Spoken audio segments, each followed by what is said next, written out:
Greetings, Mavericks and new viewers.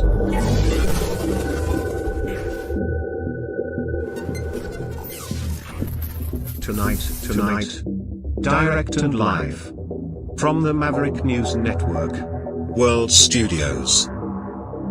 This is Maverick News with Rick Walker.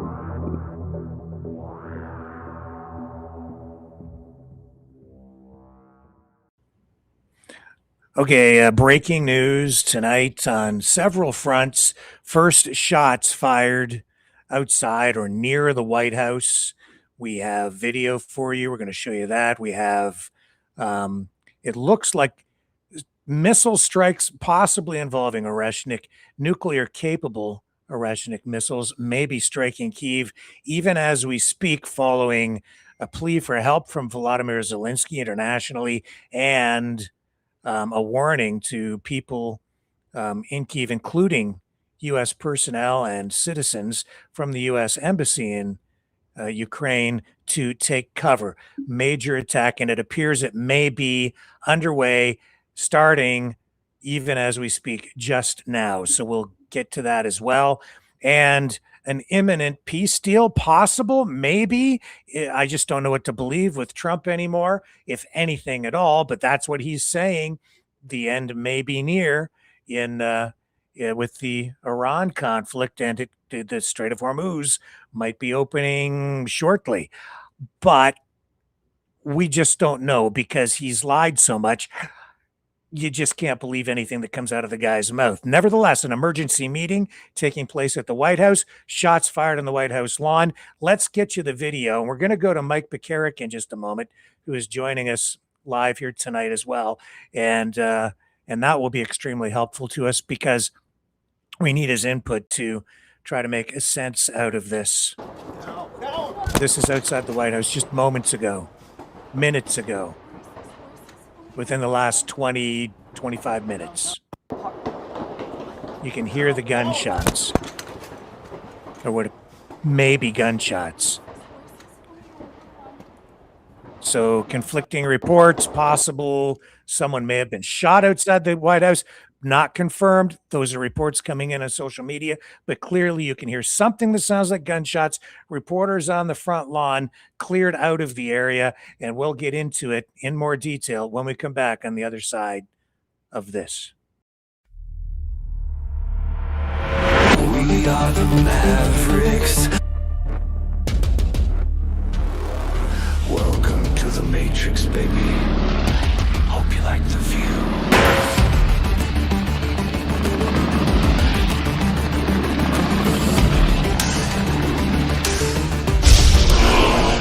We are the Mavericks.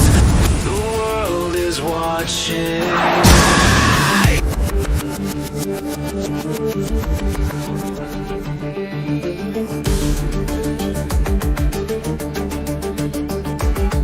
We are the Mavericks.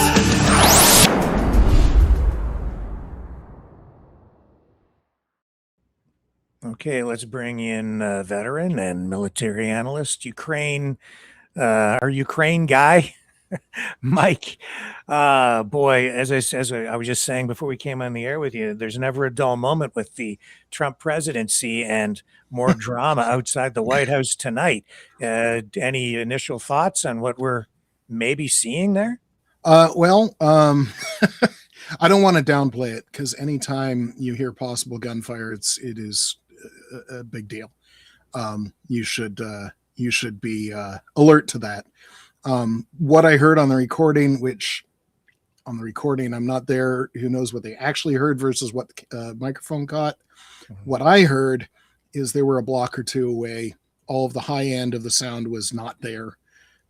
Anybody that's tried to gauge the distance of thunder knows that the further away it is, the fewer high frequencies it has, and the more high frequencies, the closer. So I heard a lot of lower frequencies. I heard a lot of muffled on the top. There was a guy in the video that was just walking. He obviously didn't feel a whole lot of panic, but the reporter kind of ducked and covered. You can see the guy on the hill. Yeah, I'll bring the audio down while you speak. Now, is that it looks to me like it could be a police officer, maybe some sort of security, because he's all dressed in black, but I have no way to know for sure. There's regular security patrolling both, well, pretty much any of the government buildings, because you got the House and Senate buildings and Supreme Court. And yeah, he has a weapon, yeah. and he's holding it, in a professional manner, right? In the proper way. So I'd say the Capitol Police know what they're doing. But I mean, there's also still a whole bunch of National Guardsmen in DC. So she freaked out, but yeah. And then on the other side of this, it looks like, there's somebody else in the background there. So you have, I think, two security I don't know who they are. On the bottom half of that screen, it looks like it's maybe on the top of the White House. Yes. Yeah. But I mean, the guy on the top part of the video looks like, I mean, he's walking. It looks like he's got a purpose, but he's not really rushing anywhere, not even for a walk. Yeah. And see, and on the just to the other side of him, if you look closer to the building, very, very small. I don't know if you can make it out, but there's somebody else there also dressed in a uniform that looks the same.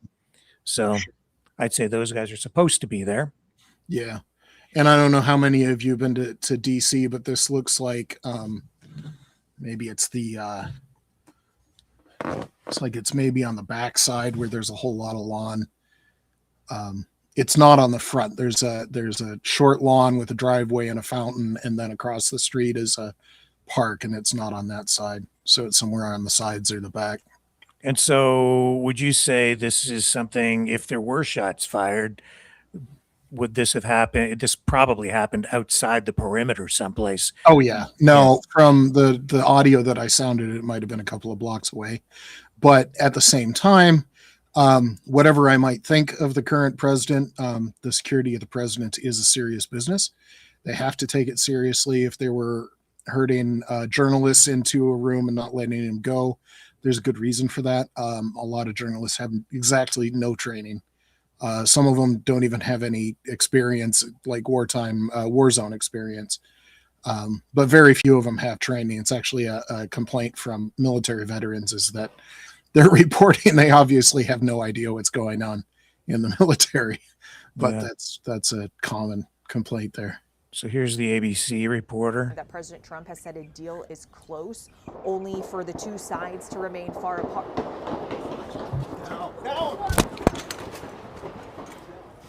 Now, that was a lot of gunfire. So I am kind of, I mean, that was dozens of shots from what I heard. So listen again. The deal is close, only for the two sides to remain far apart. Yeah, I lost count after 15. Yeah, me too. I got up to 16. And there's still more after that. Yeah. So several dozen shots. I'm going to be curious what it's going to be.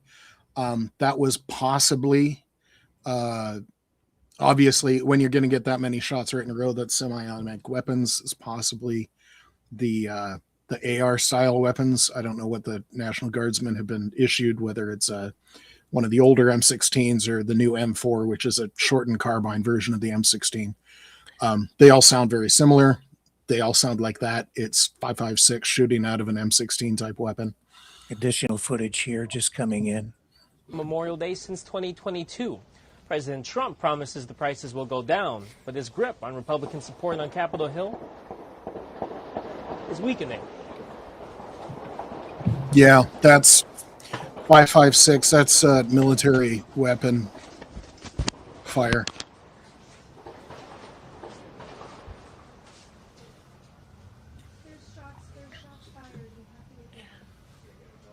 That, to me, suggests they're shooting at someone who ought not be there. This looks like it's out on the front.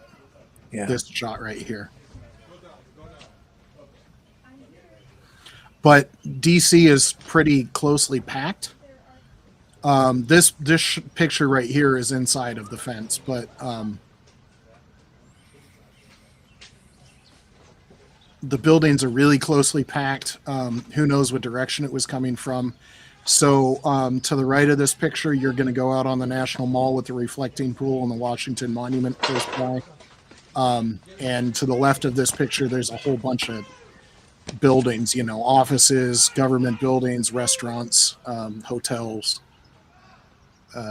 Chinatown's about 5 blocks away. So who knows where it was actually coming from. Now that guy looks a little bit more serious. These are, if they're moving to the right, that's interesting as well. Unless they're hurting, because they might just be doing safety of the people that are on the lawn.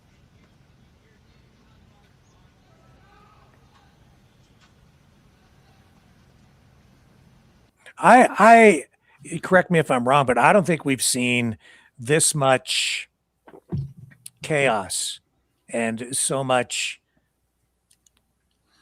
incidents focused on a president as we have with Trump. So yeah, that's hard to quantify. I certainly haven't been tracking it. Sorry, I'm moving my camera around. Sometimes if you let confirmation bias get the better of you, just because there's more reporting on it, and now we have got all the live video that we can go to that we didn't really necessarily have at our fingertips 10 years ago. I mean, we kind of did, but not as much. And certainly not as much as we did 30, 40, 50 years ago. So how much is new? How much is maybe we're at a peak, but this peak isn't necessarily much different than it was in the late 60s or in the 50s or in the 20s. We've had a lot of peaks in domestic violence. But I don't know. I'd have to look at some sort of quantifiable number to be sure of that. I do know that he's making people crazy, and he's deeply unpopular. He just rebounded a smidge off of his second term low, and his second term low was equal to what it was immediately after the January 6th insurrection, which was the lowest point of his first term. So he's near the lowest part. He's doing all sorts of things that are making a lot of people mad. That's not in any way a justification, but there's a lot of discontent and unrest. I did read, and again, confirmation bias, I don't know the subject, but there was a person that claims that if some certain percentage of the United States population is ever turning out to protest, like in person and in the streets, that the whatever party is in power hasn't stayed in power for very much longer, and the No Kings protests are like just right below that inflection point. So this is a weird point in American history. Yeah, that's about the right word too. Weird. Fox News now reporting that a gunman has been taken down. Oh yeah, you can hear that much closer. A couple of blocks away. Yeah, I would bet that they're going to be doing that.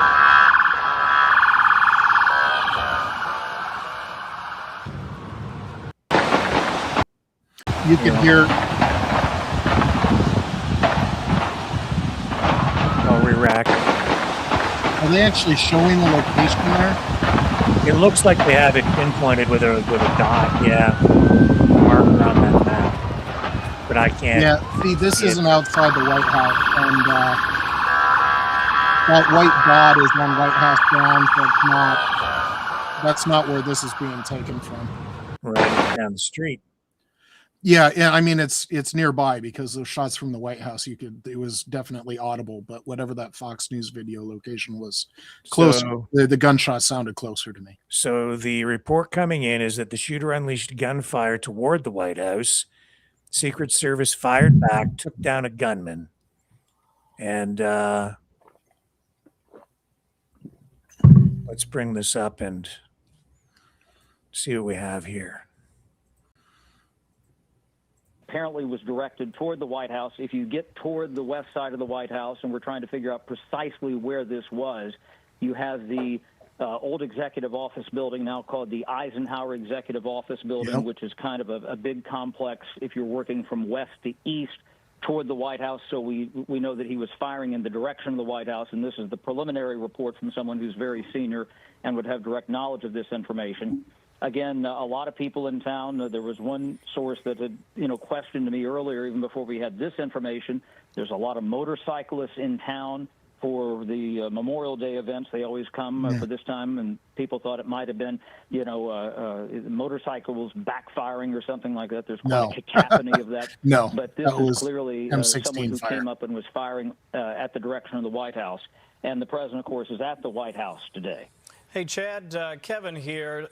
If I could just get you to break down again, based on what you've heard, this person was taken down. Does that mean they have been neutralized, or do you think they were they sort of made physical contact with this person? I'm just trying to get some clarity there. I was told that they were shot because the Secret Service returned fire against this individual. Gotcha. And have you heard from any cabinet secretaries or any other high-level officials about what's happening? Yeah. This is all we've gotten right now. It's Memorial Day weekend. People are spread to the four winds, and the reason I, always jump in on this is that, I used to cover local government, and the best stories about the county sheriff's department would come out through the county commissioners and vice versa. So when you cover Congress and something's happening in the administration.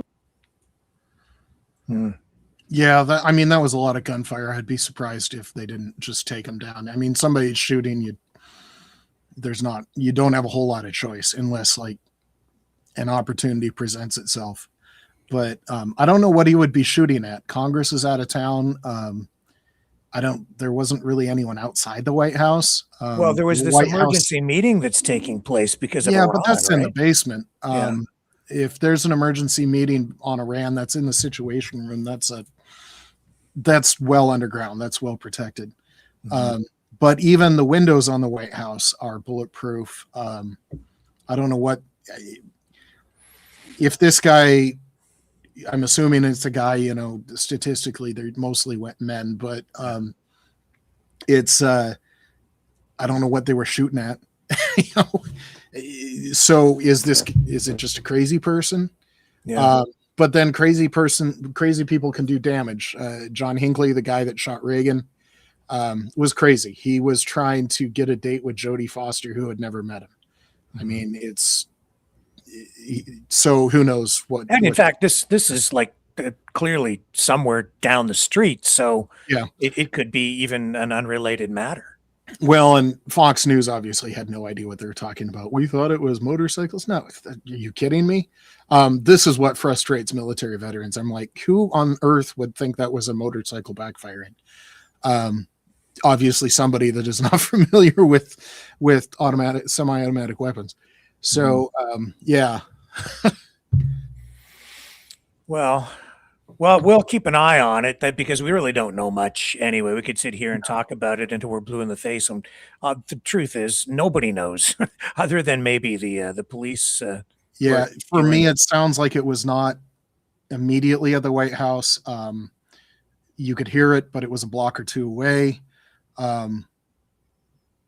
And it doesn't make sense. I would bet a lot of money that this is a crazy person, that the attempt wasn't serious. And we have this meeting happening at the White House, but I think even more concerning at the moment is what's going on in Ukraine, right? Apparently, as we speak, because we're getting this video coming in now. That's nightly, though. When I was there, maybe Russian missiles, possibly. I don't know. You tell me, because we have these. You got video.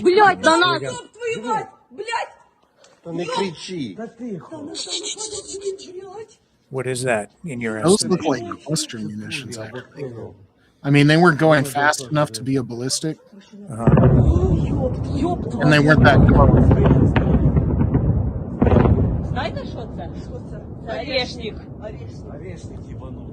They're thinking it's Oрешnik. Maybe it's a distance thing. It didn't seem like it was fast enough to me. Yeah, the footage I've seen of what was supposed to be Oрешnik missiles, like the first time they used them against Ukraine, it didn't really look like that. That doesn't look like it's moving nearly fast enough. No, that doesn't even look supersonic to me. No, and it's multiple light sources, so it's multiple things. But They might have even just been incendiary bombs. see what else we have coming in here. Because we have, this appears to be some sort of security camera or live cam footage. Here we go. Yeah, I contacted my friends in Kiev, and they said that this was not necessarily abnormal overnight.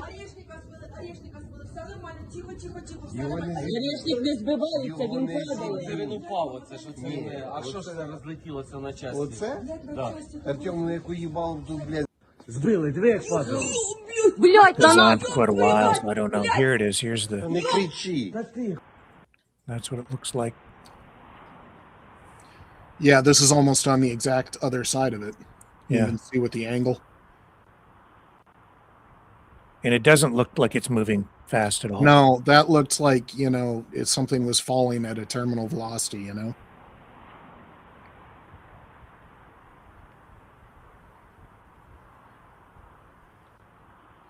Now, it was a lot. If each one of those was an individual explosive, that was a lot. But one of the things that maybe your watchers should consider is that this is a relatively normal night for people in Ukraine, and it's been a relatively normal night like this for 4 years. When I was there about 18 months ago, there were 3 or 4 of these raids every night. In Kiev, when I was in Sloviansk and towards the front that direction, it was a lot more attacks every night. You just kind of adjust to a new normal. That's why I was the reporter that ducked and covered when somebody that's had military training, been around firing ranges, knew that those shots were a couple of blocks away. And, unless they got a lucky ballistic shot that went up and then came down on your head, you're not in any immediate danger. So she freaked out, but I would have been looking around just because experience and what I've seen, what I've heard.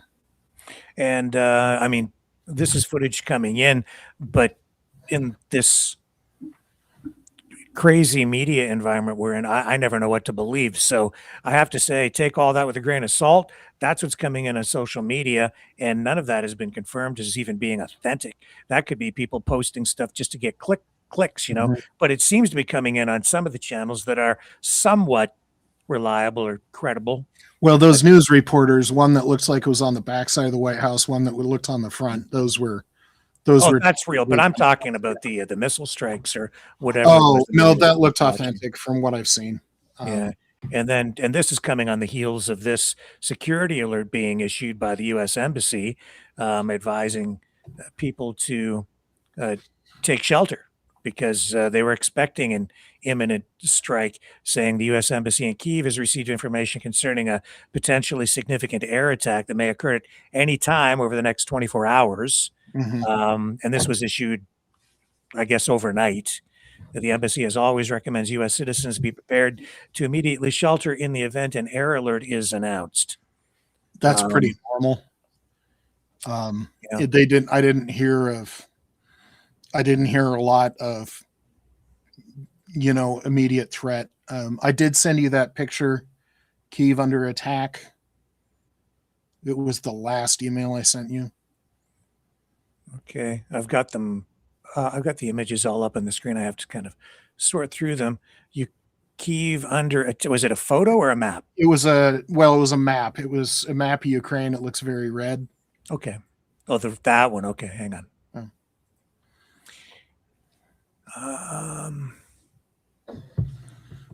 Yeah, well, Vladimir Zelensky also posting on social media, pleading for international assistance, support, help. Yeah. Because he ran out of Patriot missiles. Yeah. There's only a certain number of missiles that can actually intercept a ballistic missile, and he's out of the Patriots. So maybe Germany will get him some. I don't know. Is that the one? Yeah. So when I was in Ukraine, I still have the app on my phone. It's a nightly warning for where the attacks are. Anything red is a district of Ukraine that's currently under attack. Well, okay. It's either currently under attack or there are currently Russian ordnance flying overhead.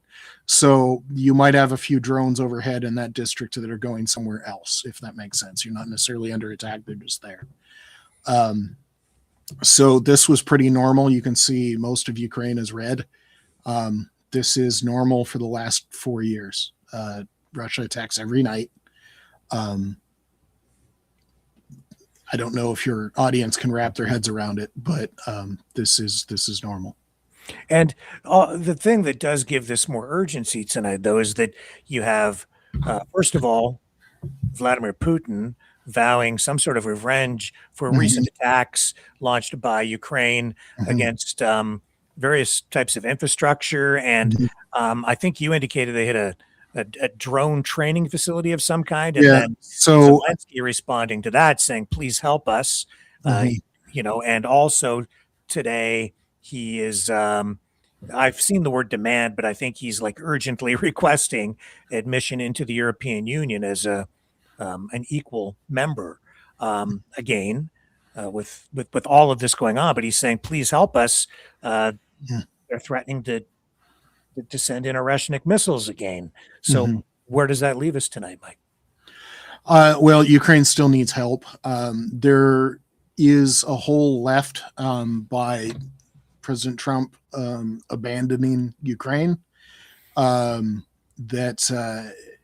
the European Union hasn't necessarily have the weapon systems to fill in the gap for the Patriots, or necessarily the industrial capacity to build a lot quickly.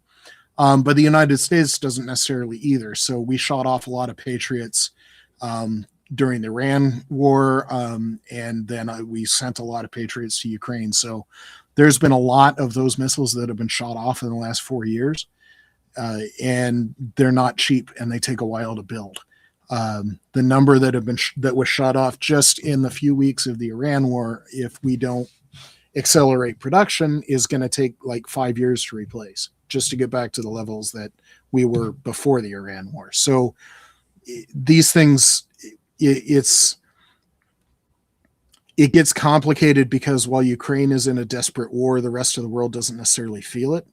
And we were, under Biden anyway, we were expanding our ammunition production facilities and output to try and help Ukraine. But I don't know if any of that's happening with the Trump White House. And in fact, I know that it stopped several times, and Congress actually had to insist that some of the previous allocated money get freed up. That it was left on the table when Biden left the White House, and the Trump administration never sent that aid to Ukraine. Congress had allocated the funds, and the White House was refusing to help Ukraine with it. For what that's worth, there are some French systems, the IRIS system and the SAMT, could fill the gap. I just don't know how many of them are actually in existence right now. So it has been a while since you've been on, and a lot has happened, and we have a lot going on here tonight. You've sent me quite a bit of material to help kind of bring us back up to date and understand what this is, what the situation is with Ukraine right now. So let's start working through your material here. Where do you want to go next to kind of walk us through all this? Well, with all of this bad news, let's go with some good news. Let's do the oil stuff. What did I send you? I've got fertilizer, oil, maize since 2000. I've got those. Oh, those were some graphs. Fortress Belt, Southern Russian supply routes. Let's do. There's a. Do you have one that is? It looks like Russian oil. Yeah, it's got a whole bunch of oil refinery little graphic-y things. Some of them are on fire, some have red X's in them, and terminal locations. I have some looks like a grid of different icons. Russian losses, supply routes, Fortress Belt maps, Iran stuff. This was Russian oil. It's Just Russian oil. I've got that. Yep. That's the email that it came out of. Okay. This is probably what you're looking for here. So let me get it up.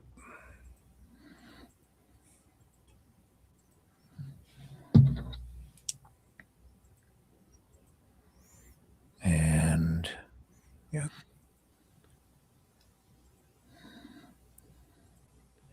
And we'll go full screen with it. There we go. Are we on the right track? Yeah. So this is old. This is from last October, but this is it just goes to show how long Ukraine's been going after Russian oil. But this is the oil refinery bingo card, where they would list the number of times different refineries had been attacked.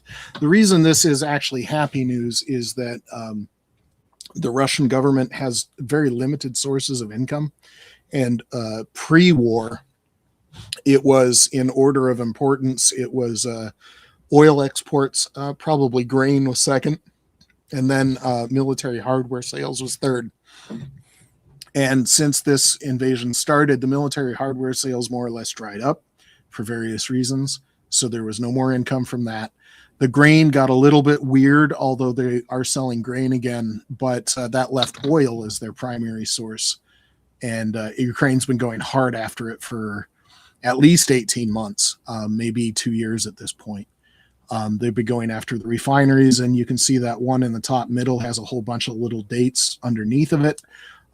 They'll go after it. They'll hit some of the critical infrastructure like condensation towers or things that if you hit one thing, the entire refinery goes down, kind of a thing. And then they'll wait for the Russians to repair it a little bit, and then they'll strike it again. And each time this keeps the refinery offline. So you can see at the bottom left, they've tried to do a little graphic of how much Russia was refining in a day. Is the light gray that was near the top of the oil barrel there. And then the dark gray at the bottom is what Russia's actually capable of refining now. So you can see this, like I said, this was last October, so this is not new. But Ukraine has continued to go after it since then. They haven't let up. So you can see how much of an effect this is having. You don't necessarily need to show it, but one of the other pictures that I sent in that same email was a document from the United States State Department. We can talk about this. So this was not necessarily big news, but I wanted to kind of use this as a window in. This is a Russian patrol corvette. It's not a very big boat, but it is a cruise missile launch platform that Russia has used to attack Ukraine with cruise missiles. The right side, you can see one of the Ukrainian drones attacking it. It's hard to see on the overhead, but you can see that white line going from the top picture over to the ship at the dock.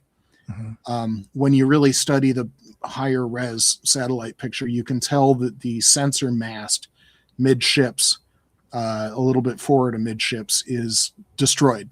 That's visual confirmation that the drone took out the guidance system of this corvette, which means it can't launch anything. It can't shoot its gun. This is completely incapacitated until they repair it. If you go to the next picture, that's the location of that patrol frigate. It wasn't even in the Black Sea. The reason why I brought this up is that this is one of Russia's oil export terminals. And they go through the Caspian Sea. They had been going down to Iran to launder their oil to avoid sanctions. They would send their oil to Iran. Then Iran would go ahead and export it, pretending that it was Iranian oil. So Ukraine has the ability to hit Russian naval vessels here, but they've also been hitting the oil export terminal, because what's good is pumping oil or refining oil if you can't export it. So they've been nailing this among a couple other export terminals, and this is just another example of what they can do. This next picture is the State Department, that under President Donald Trump, there had been sanctions against Russian oil to limit how they can sell it and who they can sell it to, how the banking transactions work. And there was a price cap on Russian oil that I think it was $45, $55 a barrel. It was something lower than the previous pre-Iran war market rate of $60, $70, which, it was just a limit on how much money. It was a way to squeeze Russian revenue and military to help inhibit their ability to conduct war inside of Ukraine. The Trump administration lifted this about 60 days ago. It had run out on a Friday, and by the end of Saturday, this is the renewal that they were going to do it again. So now Trump lifted sanctions on Russian oil, so they can now sell it at market rates. The thing that this doesn't do is Europe is still sanctioning the oil and boarding ghost fleet tankers. And then, of course, Ukraine is using what they called kinetic sanctions. So the next picture is kind of a graphic of that patrol boat. I don't know why it's out of order, but circled is the sensor mast that they hit. Right behind that sensor mast, there's a little flat area that's elevated a little bit. It's either 4 or 5, probably 4. Those are the vertical launch cells that launch cruise missiles at Ukraine. You can tell it's not a very big ship. Okay. Any other pictures in that grouping? No, we ran through all those. What was the other? If you go to one more Russian oil. I sent that email. I'm like, oh, I forgot this one.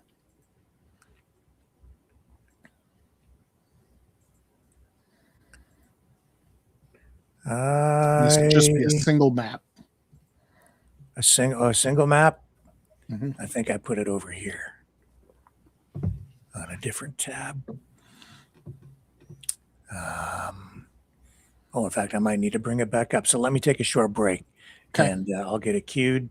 Stay with us. More coming up. All I need to do is find this thing to click on right here.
Maverick News. The world is watching.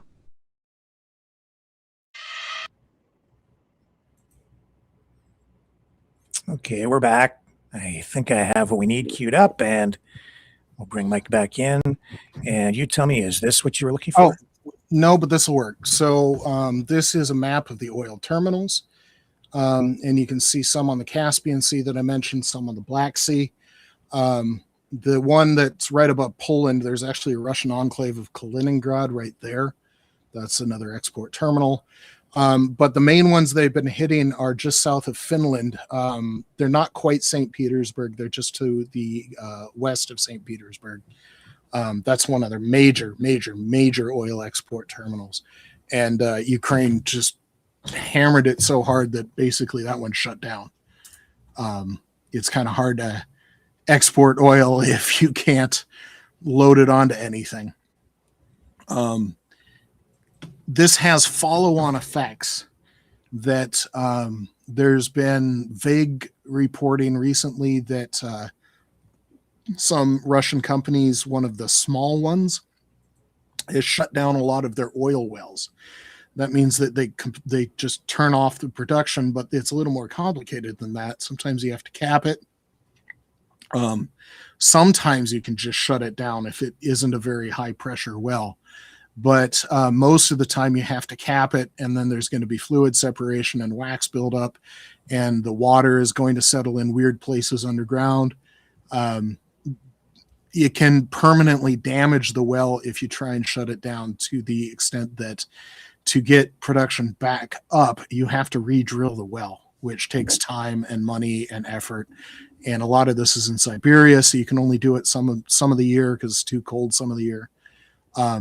This small company is reported to have shut down 400 or more wells because Russia can't refine it. They can't export it. Ukraine's also been going after storage containers, so they can't store it. Ukraine's been hitting their oil infrastructure really hard. So the war is now coming to Russia in a big way. This is the one I was looking at earlier. This, I don't know if your audience, yeah, okay, so you can see Moscow, and then you can see Kharkiv down at the very bottom there. That's Ukraine, and then Moscow is about 1,000 kilometers away, maybe 800 kilometers. But if you go to the top right, that is currently the record holder for the furthest refinery Ukraine has hit. This is near the city of Perm.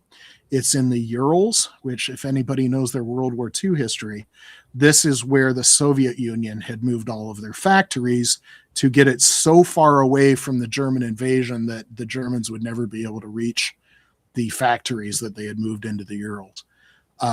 Ukraine is hitting stuff in the Urals. This is kind of a big deal. This is a long ways away. You can tell that it's roughly 4 times the distance to Moscow. Wow. Okay, where do we go from here? I got to pull my stuff back up. Not that. And they have been very innovative with the drones. I saw just this week a report that they're using balloons. Yes, to I saw that. Extend the range. Because the one that I saw had a picture of a winged drone, which means that they have to take off. Now, they do use catapults to launch them, which means that you don't have to use the onboard power supply to get it up to speed, or at least to a certain altitude. In aviation, it takes a lot of fuel just to get off the ground and then climb to cruising altitude. That's a significant portion of the fuel, is just to take off to and climbing to cruising altitude. So that balloon, if you can get it up, you eliminated all of that power drain. So that can significantly increase the range of the drones. And Ukraine's been working on this. One of the other things that I was going to look at is the southern Russian supply routes. So you're right about the drone innovation. The amount of new things that they have to go through their combat and their fight and their nightly attacks from Russia, and they're like, what if I tried this? And the innovation cycle is just astonishing. Weeks sometimes.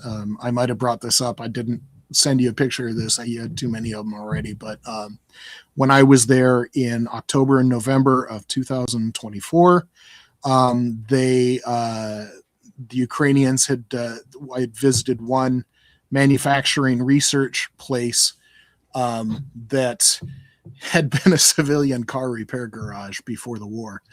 But they had conceived of, done the math on to shape it for radar reflection, then built some test articles, refined it, and then they were ready for production when I visited them. So it was a highly secret, still a test product in early November 2024. It saw its first combat use in December of 2024, and the U.S. Army keeps it's online now. It used to be in a book, an online visual recognition with like a silhouette and a picture, if they have one, of this is, if you're somewhere, this is what you're looking at, a way to identify different things of ordnance. And by January of 25, the Army had it in, just for the rapidity that it was still in the testing phases in November, and by January it was already in regular use, just for the rapidity of this. So what are we looking at here? This is, so going back to the drone use, Ukraine has been achieving a state of drone superiority. It's a form of air superiority, but Ukraine's been hitting Russia with short battlefield distance drones, which is more or less the front lines and 20 miles back. This is going back to the medium strike, where you're going 50 to 100 kilometers, miles, depending on the same kind of a concept of a distance. If you go up a little bit north, there's going to be a second one that I'm going to show you, but you can see on the top right of the map is Mariupol. East, that goes to the Russian city of Rostov. This, you can't see it on this map. I'm so sorry. I clipped it so you could see some of the other details better. But the Rostov to Crimea, which is in the bottom of this map, that road goes through Mariupol, and you can see that major road on this map. This is the main Russian supply route to the Kherson front line, the Zaporizhia front line, and Crimea. On a different map, you can see that it is one of the main lines into Donetsk, but it is not the only line. The reason I bring this up is that road from Rostov to Crimea, Russia recently shut down to civilian traffic because it's just too dangerous. Ukraine's been hitting that road really hard. There is active partisan activities in Mariupol and Melitopol, which is more or less, it's a little bit west. Bryansk is that, I'm not remembering my Berdansk. Is that port city? Sorry, I go up. Berdansk. Yeah. It's been a while since we talked about that. That used to be one of the big spots. But there's partisan activity, both Ukrainians and Russians that are just done with it, are sabotaging things, blowing things up, making Russian vehicle flat tires, hampering the railroad lines. There's partisan activity all over the place.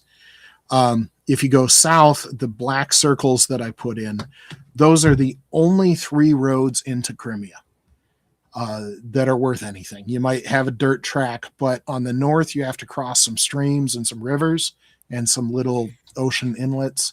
And then on the south, that's the Kerch Strait that they put the bridge over. Those are the only 3 routes into Crimea, and that Rostov Mariupol road is now under that's a questionable supply route. The Kerch Strait bridge, the railroad is still at 30% capacity. The roadway is okay for now. Ukraine continually attacks it. They force Russia to put air defenses there and sea defenses. Ukraine recently sunk a Russian patrol frigate over there that was trying to defend the bridge. So that bridge is still under nearly constant attack. There's a different, go 2 pictures over from here. I don't think we actually even have. I think, hang on a moment. I have to bring that down. There's only the one picture on that. Oh. Yeah.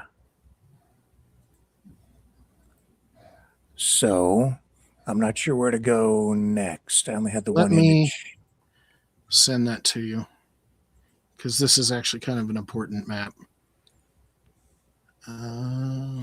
There it is.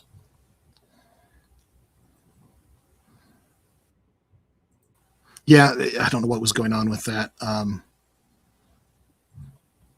The attachment. Okay, I'll bring it up here. So I've been seeing some analysts online, even within the last week, suggesting Ukraine might actually be able to get Crimea back, which is something that had previously been called a pipe dream, that there's no way that would happen. But have things shifted that much? Is that even Yes. possible? hmm In the last 6 months, I've gone from what I had been saying for 3.5 years was Russia can't win. Their military was not competent. They were not doing things right. They weren't advancing quickly. The Ukrainian resistance was just too high. Russia could not win. That is significantly different from where I am right now, which is tentatively saying that is Ukraine actually winning at this point, which they might be. They're retaking ground. Russia in 2023, 24, and 20, this is the one. 2023, 24, and 25, Russia was averaging the gain of roughly 2,300 square kilometers, which if you divide that by 12 is a bit less than 200 square kilometers per month. In April was the first time that Ukraine had Russia was gaining ground in some places. Ukrainian was gaining ground in other places. The net gain in April was Ukraine actually got about 80 square kilometers more than Russia did. So effectively, Ukraine pushed Russia back, which if in their previous slow pace of 200 square kilometers a month,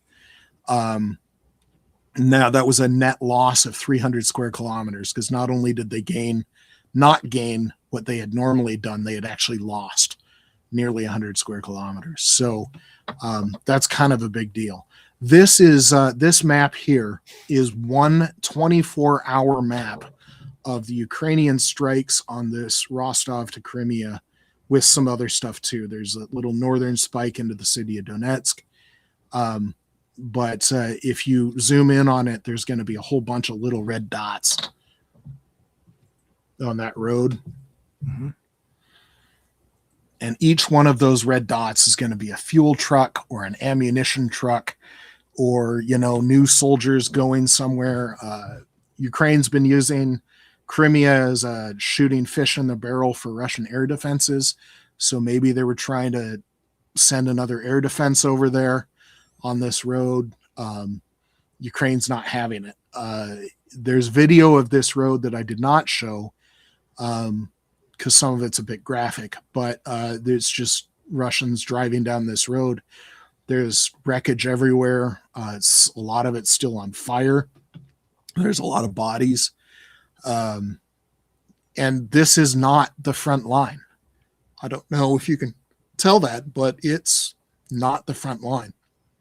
But given the daily strikes and the current carnage that Russia hasn't cleaned up, it kind of looks frontliney.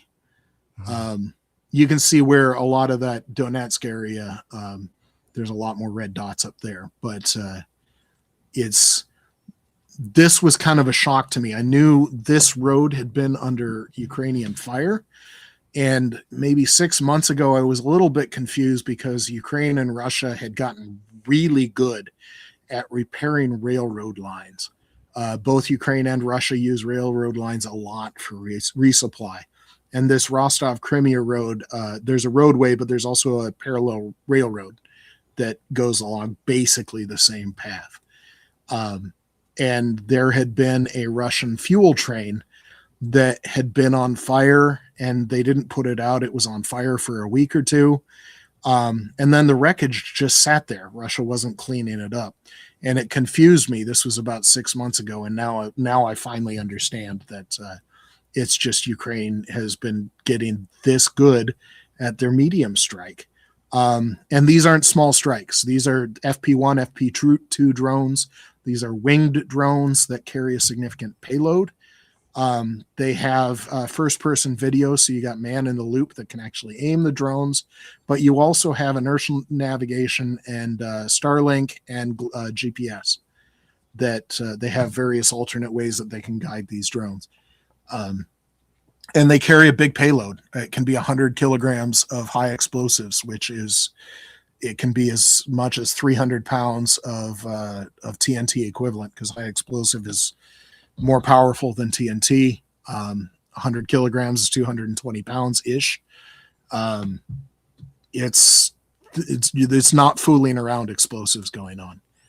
And to put a human focus on this for a moment, so people can kind of understand what is really at stake here, especially for people who live in Crimea. When in 2014, when the initial invasion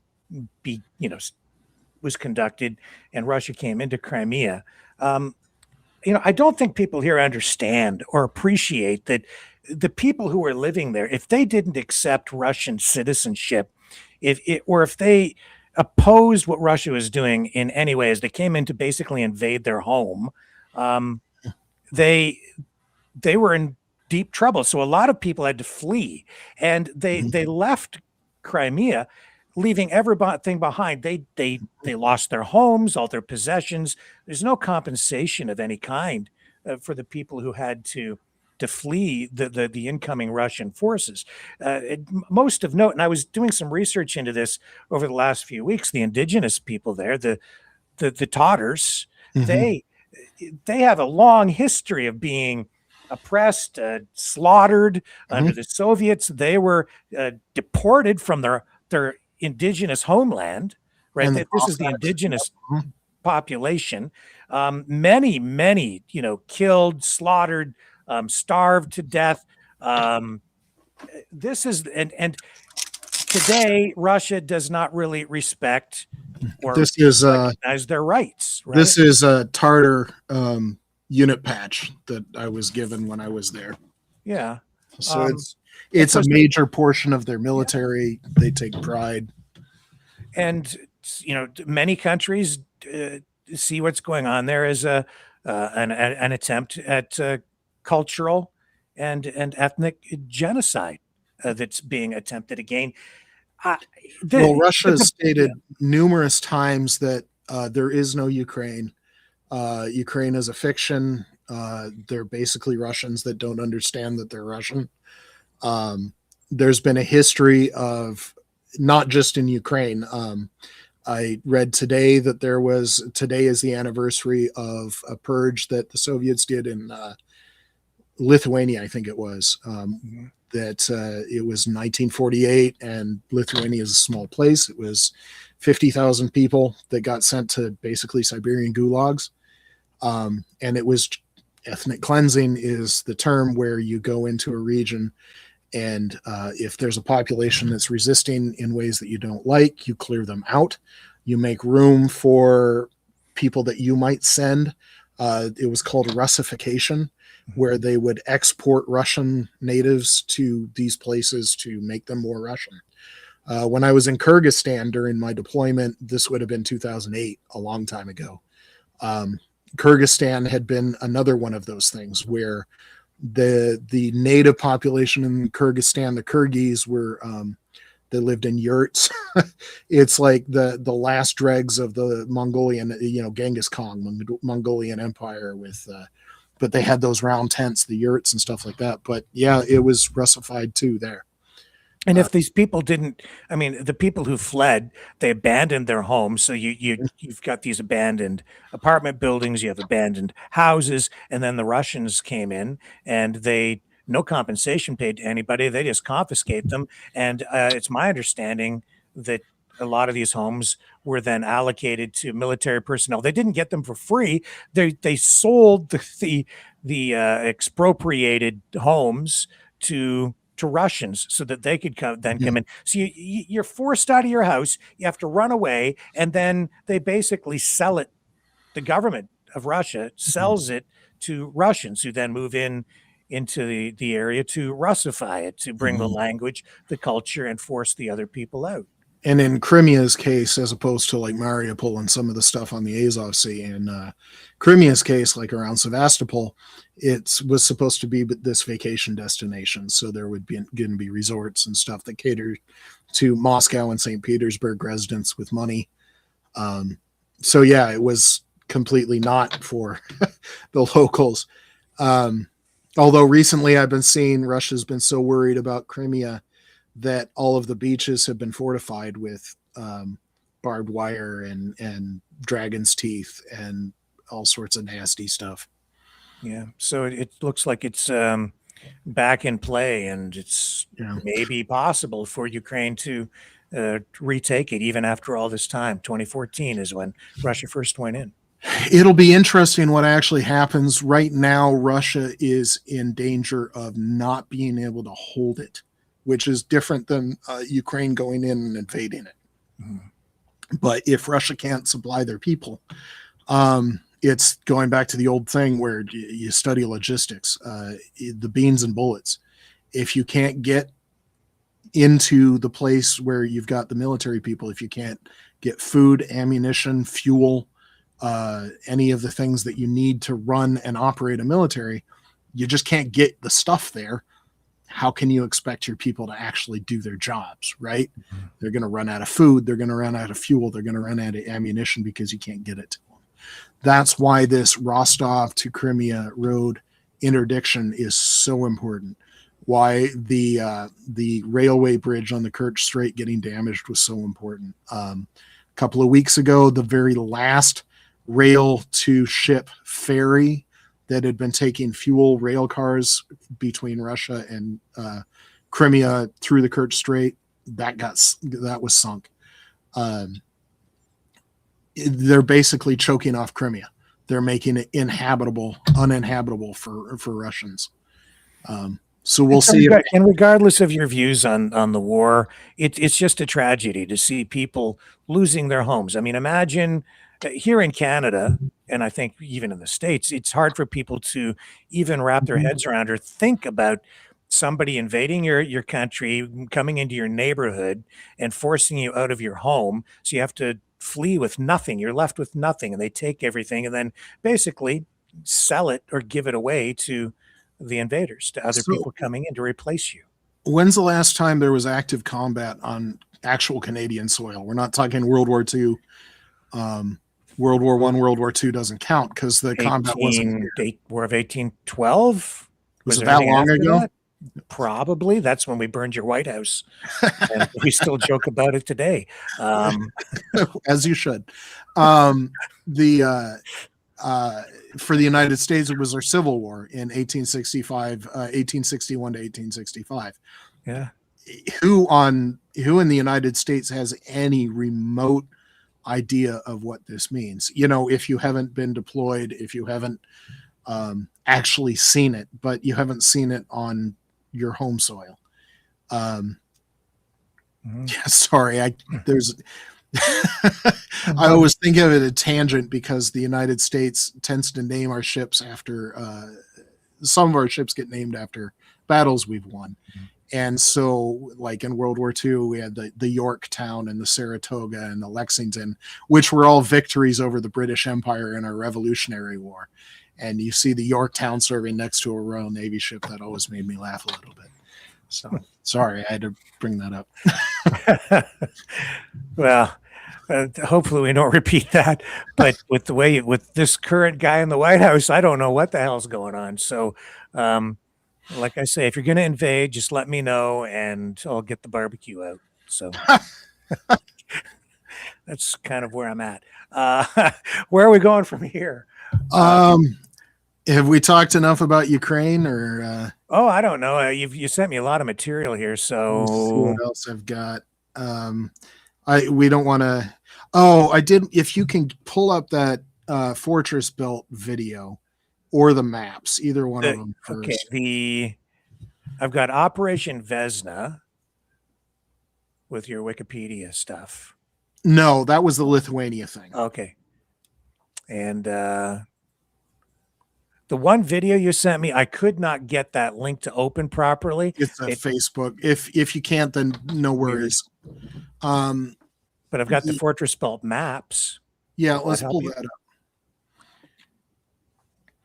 up. What you're not going to see, because the video didn't load, is that these fortress belts are a lot more than just cities and roads. Ukraine built miles and miles, hundreds of miles of 5-meter deep trenches, 5 meters deep and 10-meter wide trenches. Sometimes they'll throw further pits or barbed wire or spikes in the bottom of that trench, then what do you do with that dirt? You put a berm on one side of that deep trench so that it's yet taller on one side. You've got, I don't know if people know what dragon's teeth are, but they're concrete. They can be various shapes, but oftentimes they're pyramids because it's just easier to pour the concrete that way. But they're going to be 2 or 3 meters tall. Something that a tank or some sort of tracked vehicle can't get over. Most modern tanks can get over an obstacle, a vertical obstacle that is 2 meters tall, maybe 1.5 meters. A Humvee can do nearly 2 meters of a vertical, but these dragon's teeth are made to not allow any sort of vehicles to pass. There's mines, there's watchtowers, there's bunkers, there's trenches, and it's hundreds of miles.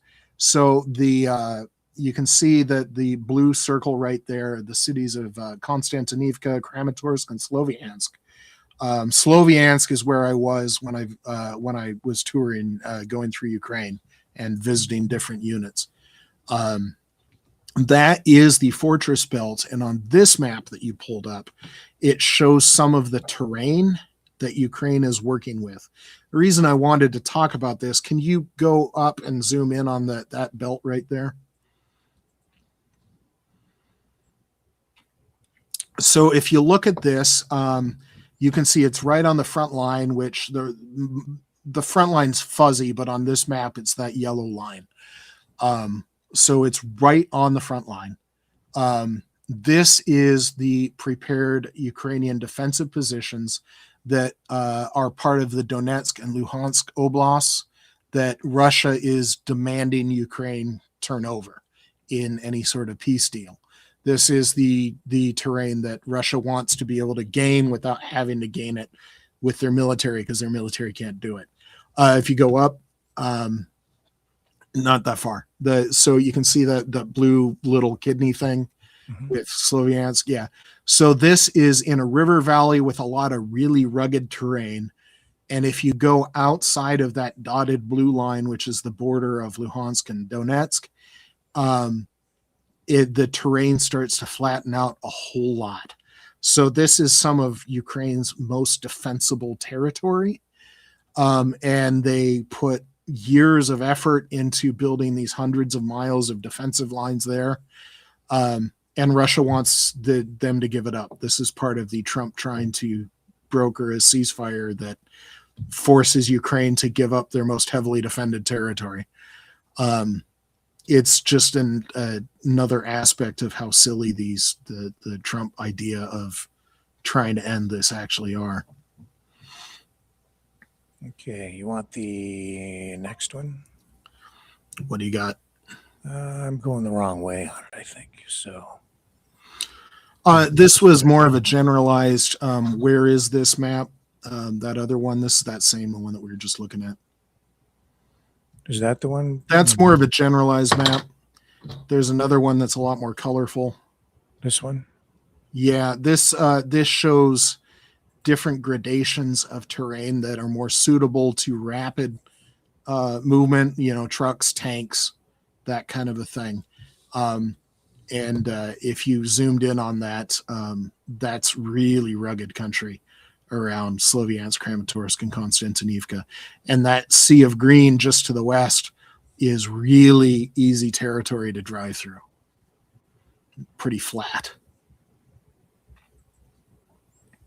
So that's just for a measure of what is Russia actually demanding? Well, they're demanding that Ukraine give up their most fortified thing that Russia has no hope of taking. That's when I say that Russia is looking to achieve military gains without actually succeeding on the battlefield. That's what I'm talking about. Yeah. And it looks like Trump is walking away from, at least for the moment, based on what I heard from Rubio this week, they're kind of giving up on peace negotiations on the Ukraine front. They're just kind of, I think, trying to ignore it now because they haven't had any success trying to do it their way. Well, Trump thought that he was such a good friend with Putin and he could intimidate Zelensky, and he didn't understand either of those relationships. When he said Zelensky didn't have the cards, and then a couple of months later we had Operation Spiderweb that knocked out a huge portion of Russia's nuclear-capable strategic bomber force. And then, of course, we've seen the expanded drone war and hitting on Russia's oil infrastructure since then, where it looks to me like Zelensky had an easy dozen cards to play that he was in the process of playing when Trump was being an idiot in the White House to him. So Trump didn't understand Zelensky. This has happened before, where in 2018 in France, Trump refused to visit the Bellewood Cemetery, where he just didn't understand military sacrifice. He said that anyone that would die on the battlefield was a loser and a sucker. He just didn't understand what they had to gain for it. He has no concept of what it means to be attacked and for somebody to put themselves in between genocide and their family. They're like, no, I'm going to stop this. You're going to have to go through me. And Trump doesn't understand that concept. It's just completely foreign to him. So he doesn't understand Zelensky. He doesn't understand Ukraine. And the idea that the United States withdrawing support would somehow make Ukraine decide, oh, well, maybe we aren't going to defend ourselves anymore. Which I could have told you back then, because I had a friend on the front line that said, if we run out of ammunition, we'll fight with shovels if that's all we have, but we're going to fight. And Trump has no idea.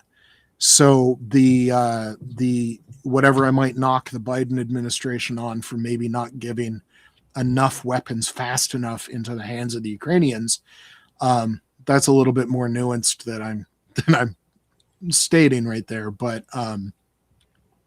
I might have, Mike, it isn't just that. It's the strategy, right? Because until recently, Ukraine was handcuffed. They weren't allowed to strike military infrastructure, weapons systems, missile launchers inside Russia. Well, they weren't allowed to use Western weapons to do it, and they hadn't innovated into homespun Ukrainian weapons, which is what they're entirely using right now. Anything that's hitting inside of Russia is a Ukrainian weapon. But they, in 2022 and 2023, it's still more complicated than that, but Ukraine needed to push Russia back on the actual battlefield, which means they needed infantry fighting vehicles and tanks and airplanes, because it took us so long to get them F-16s. They needed all sorts of that battlefield stuff. They still need that, but the type of combat has evolved and changed over the last 4 years. So yes, they still do need that kind of stuff, especially if they want to actually regain ground in a significant way, because drones don't regain ground. But like I said, drones are choking off Crimea. So Russia might have to abandon ground, which means Ukraine would need to have the infantry that could go in there and actually occupy it and hold it. But we have seen them using even ground drones. Yes.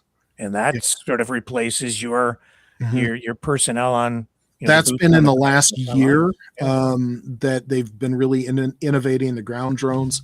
There has been one successful attack using ground drones in combination with aerial drones, but they're drones that might be 5 feet long, maybe 6 feet long, 3 or 4 feet wide. They might be waist high, maybe a little bit more. They're going to mount a machine gun or a rocket, or they're going to be able to lay mines with it, or they're going to be able to resupply troops. Some of them, they're mobile drone launch stations. I mentioned about range, where you can send a ground drone out 10 miles and then launch the drones from that ground drone. All of a sudden, you just extended your range by 10 miles. So they just, any way that you could use a ground drone, they've been doing. They've been using them on the defense. The Ukrainian to Russian casualty rate has been 10-1 or better for the Ukrainians since they started such heavy ground drone use, because their defensive positions that Russia is trying to attack are manned by a machine that's being operated by somebody that's 5 miles away, right? So if the Russians are attacking a machine, the Ukrainians aren't going to take any casualties, but the Ukrainians are going to have, a dozen machine guns mounted on ground drones that are just taking apart the Russians trying to attack. And there might be 100 Russians fall in that one battle, and not a single Ukrainian soldier was even at risk. So that's the kind of fight that we've been seeing. More accurate notions of the Russian wounded to killed have been 2 killed to 1 wounded. And this is more, anybody that knows military history knows that that's a big number. In modern, even in World War II, it was more like 1 or 2 killed to 10 wounded. That you were just far more likely to be wounded. But Russia doesn't evacuate their wounded. Sometimes their wounded will crawl back to the Russian lines, but then they're going to send their wounded right back in. It's not going well for the Russians, which just everything's adding up to like, is Ukraine actually winning? Which is a very big shift for me. Mm-hmm. Okay. Anything else on the Ukrainian front, or are we going to shift gears? We can shift gears. Okay. Unless anybody had questions, but I haven't been watching the chat at all. So yeah, it's okay. Let's take a short break then, and then we'll move over and start to talk about what's going on with Iran.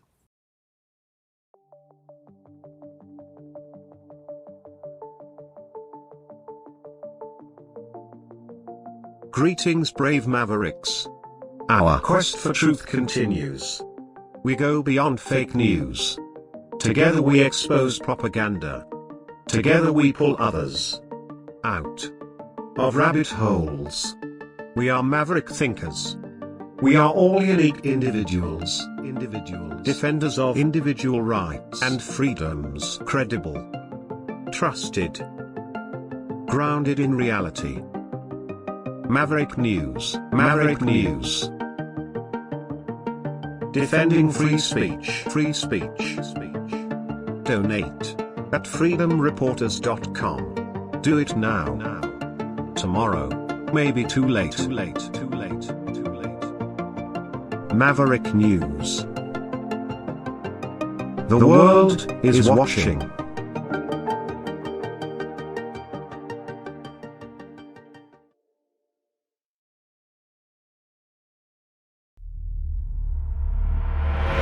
We are the Mavericks.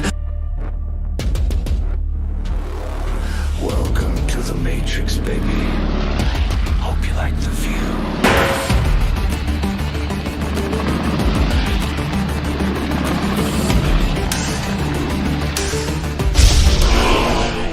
We are the Mavericks. The world is watching.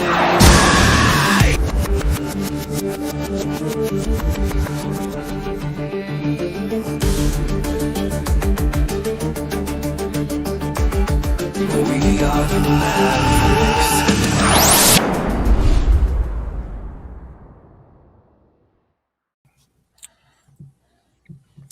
Well, off we go to Iran, or at least to the White House for the moment, through Truth Social, with Trump posting this, saying, "I'm in the Oval Office at the White House, where we just had a very good call with President Mohammed bin Salman Al Saud of Saudi Arabia, and blah, blah, blah, and all these different countries from the Gulf." And he's saying they have basically negotiated very close to an agreement. An agreement has been largely negotiated, is the key line here, subject to finalization between the United States of America, the Islamic Republic of Iran, and the various other countries as listed, long list. Separately, I had a call with Prime Minister Bibi Netanyahu of Israel, which likewise went very well. Final aspects and details of the deal are currently being discussed and will be announced shortly. In addition to many other elements of the agreement, the Strait of Hormuz will be opened. Thank you for your attention to this matter. We'll see if that actually plays out. Well, it's the problem is he said stuff like this before, so Yeah. maybe it's true. So I have no idea. But I mean, I hope that they do something good. I said at the start of this that I have every faith and confidence in the American military to act professionally and do their jobs extremely well. I have exactly no faith in this White House or the administration to make the right decisions or to come up with a workable strategy. Hopefully some of these other people talk sense into them, because whatever else you might think about the Saudis and the Qataris and the Kuwaitis and all those people in the region have a pretty big stake in making sure that this outcome is actually something that's not bad. Because I was looking at the end of this going, there are not a whole lot of good options here. This is not militarily, we're talking strategic level options. Yeah, and the Strait of Hormuz will reopen. Well, that's great, but it was open before. The devil's in the details there too. So Yeah, and we just don't know. One of the things that Iran has been insisting on is considering the Straits of Hormuz sovereign Iranian sea. The concept of a toll or a fee for the ship to go through the strait hasn't been received very well, but Iran has been trying to, put lipstick on a pig, where they're talking about insurance or some sort of like guarantee, something that's not like you're going to have to pay me money that I'm. Otherwise, it's a nice ship that you have there. I hate something to have for it, and maybe you should give me some money so that nothing happens to that nice ship that you got over there. That classic protection racket kind of a thing that a mafia would do. So we'll see how that goes. But if the strait opens, but all the ships now have to pay a fee to Iran just to use the Strait of Hormuz, that's not a good outcome. It's open, but that's not a good outcome. That basically meant that for all of the military stuff that just happened, Iran just gained some serious ground on the world stage. For all of the rhetoric, the bloviating, for so long, the Obama's deal, it was terrible, and it's stupid, and I'm going to negotiate a much better. This is what we got. Yeah. Chaos, high oil prices, escalating gas prices, a blockade on a blockade that doesn't seem to make any sense. There's political friction at home because the president under the Constitution doesn't have the authority to go to war. He can use the military in an emergency situation, but this doesn't appear to have qualified.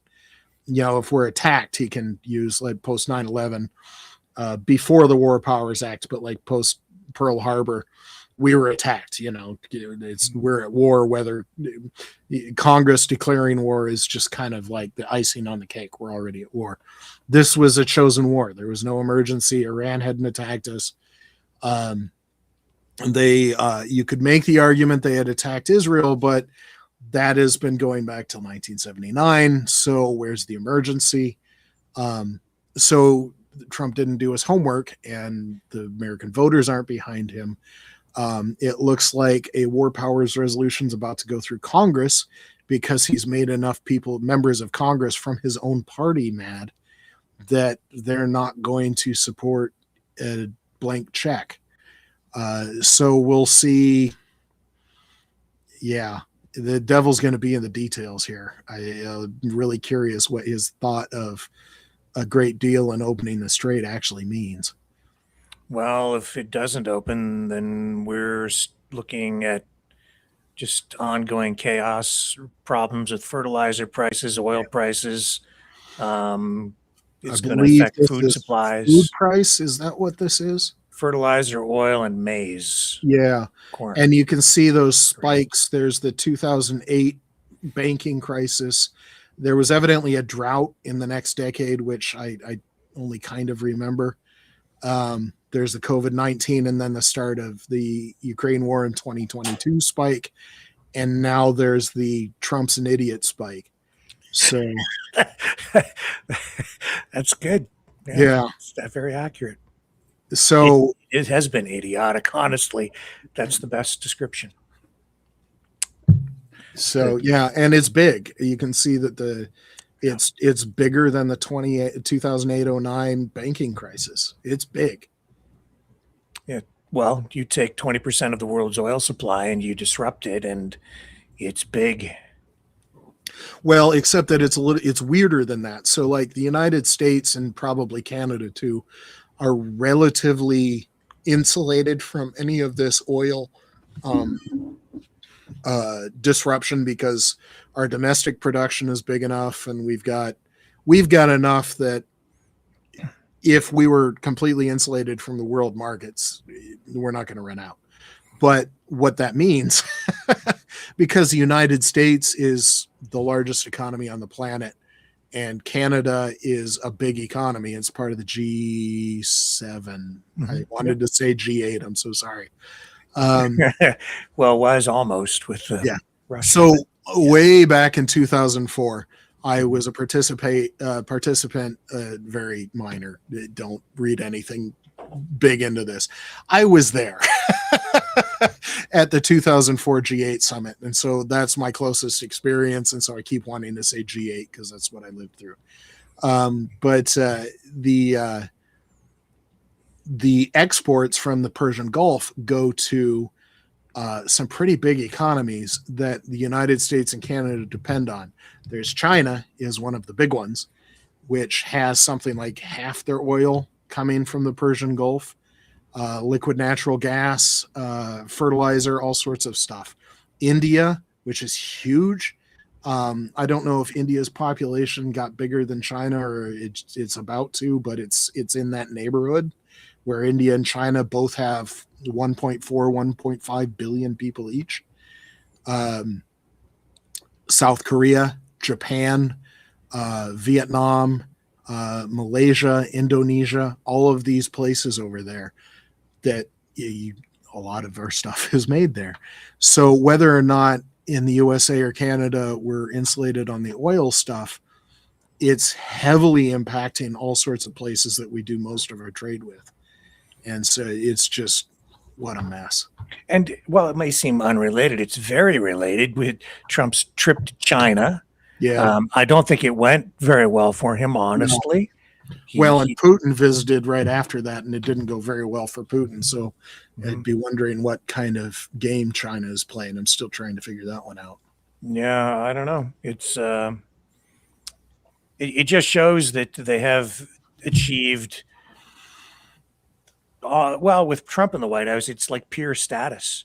Yeah. China and the US, the economy, even the military. Well, one of the fallouts of Trump's an idiot in Iran is that now the Americans don't maybe look so powerful because the way that we went about that, one, we chose to do it, which was just stupid. There's a reason why Carter, Reagan, Bush, Clinton, Bush, Obama, and Trump version 1 and Biden did not invade Iran. There's a lot of reasons for that, and we're seeing that right now. Yeah. What a mess. So what are we looking at here? This is this is just aircraft, American losses in Iran. Some of this stuff's on the ground. Some of this is not necessarily for to Iranian action. So 3 of those F-15s were evidently shot down by Kuwait, mistakenly thinking that they were inbound Iranians, but they were Americans on their way back. Some of them, like those 2 MC-130Js, and it's hard to see, but the A-10 at the bottom and the little birds right above. I think I'd have to look at the Jolly Greens, but some of those were destroyed by Americans on the ground to prevent Iran from capturing them. So it's not completely all of this is to Iranian action, but significant amounts of it are. And this is a significant chunk of military hardware, even for the United States. This is billions of dollars, probably tens of billions of dollars, because each one of those F-15Es is 100 million. Each one of those E-3Gs is probably 300, 400 million. The MQ-9s are cheaper, but those are 25 to 30 million a pop. Granted, they're 20 years old at this point, but still, these are not inexpensive bits of hardware. All the weapons that we shot off. At a conservative guess, the Pentagon is asking Congress for an additional $30 billion to pay for what we've already done. I think it's going to be more like $50 billion. I think that the $30 billion is they were trying to pad it, and they're going to hide some of the expenses elsewhere to make themselves not look so bad. But the real cost, like what we're saying, where China's not getting its oil, the fertilizer's expensive, food's expensive, $5 a gallon where I live for gasoline, just putting it into my car. So when you roll out all of these other expenses, I think it starts to look like 500 billion to $1 trillion real fast, which is a big cost. And it's not going to be paid by the U.S. government. It's just, how many citizens like me are paying for it just when we fill our cars up? Right. Okay. Share global maritime trade transiting key choke points. Yeah, so I did want to put some of this in perspective, where the Malacca Strait is over by Singapore. Is some of the other stuff is a little bit more obvious where it is. I actually had to look up the Malacca Strait. I'm like, I know where that is, but then I had to look at it again. So you can see that about 8% of global maritime trade goes through the Strait of Hormuz. Hold on a second.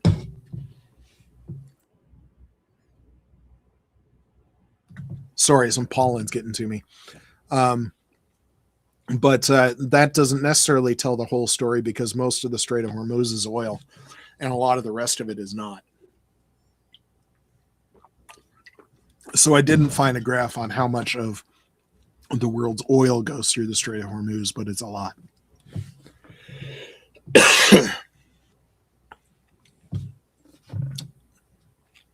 Trade value passing through the Yeah, you can see how China is up there at the top. UAE is up there at the top only because pretty much everything they do is through the strait.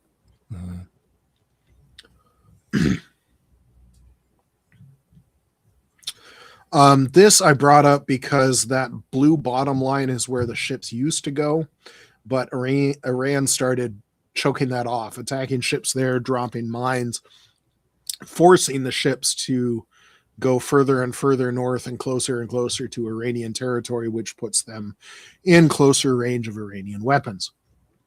So that was one of Iran's tactics, pushing everybody else on the field. This, until today, I don't know where this is going to turn out. This is why I was like, did you really reach a deal? Because this is what Iran had declared is its own sovereign territory in terms of sea. Like inside of those red lines in that shaded area, that's all Iranian seaway. And I would imagine Oman and the UAE have something to say about that. So we'll see when what actually shakes out here. Yeah, because then it just brings into question international law and how far off the coast is considered sovereign territory for any nation, right? So you have... But it's one measure of how strategically stupid this was. Yeah. 6 months ago, would Iran have even dreamt that they could be demanding something like this? Yeah. I sometimes wonder if he does this stupid stuff on purpose, but that's just me being a conspiracy theorist. I just don't think he gets it. I don't think he understands what's going on. He thought this was a way to look powerful because he wants to be the greatest that ever was. Oh, I can't imitate his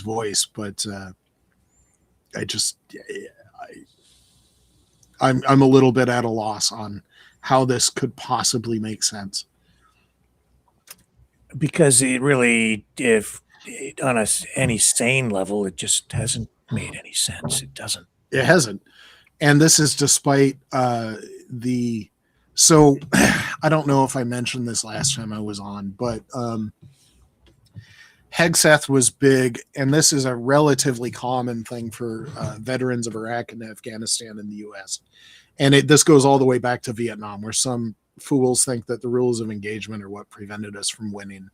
And that just shows they didn't understand the conflict they were in. But Hegseth has this bee in his bonnet about rules of engagement. And he decided that this Iran war was going to have exactly no rules of engagement going on, which leads into a separate discussion. But the weird thing about this is he said, oh, no boots on the ground, which meant that the U.S. military had to fight this with one hand behind its back. So we didn't have any ground troops. We didn't have any allies because nobody else was. I'm not even sure we asked very many people before we started this, but not anybody was willing to, throw down 20,000 troops to help us, It would take a while to deploy, all sorts of reasons. But going in there with only air power, one of the ways that air power works, yes, you can take out SAM sites. Somebody took out the leadership. You can take out nodes of communication, cell towers, ground communication lines where you buried cables and stuff like that. You can take them out. You can take out transistors and power substations. You can do all sorts of things with the air power to knock them off their feet and knock them way back. But the thing about air power is that the most important effect that it has is this period of time that can last as short as hours if you've got a really competent enemy. And it might be able to last a week if somebody really has no idea what they're doing. And that's the period of chaos where you can go in with ground troops and just roll through and take it. Because they are unable to resist. They lost their commanders. They lost their command and control. They lost their power. Just all these basic things that you need to effectively resist. But with Hegseth going no ground troops, it took the biggest effect of air power and just completely took it off the table. So that wasn't the military's decision. That was Hegseth. And I don't get it. It was the air power campaign was brilliant. It was the professionalism and the expertise and the competence were on full display. And there was a whole chunk missing, and it was all Hegseth in the White House that removed that. So just, if you're going to do it right, is one of those things I would say from a veteran's perspective, and they couldn't even be bothered to do it right. Yeah. So that's obviously affecting Trump's popularity. Yep. His approval ratings, which you touched on earlier. Well, this is the Iran war. You can see that the Iran war was never popular. There was a section early on where, so you've got the lines, which are the polling averages, but the shaded areas are the margin of error.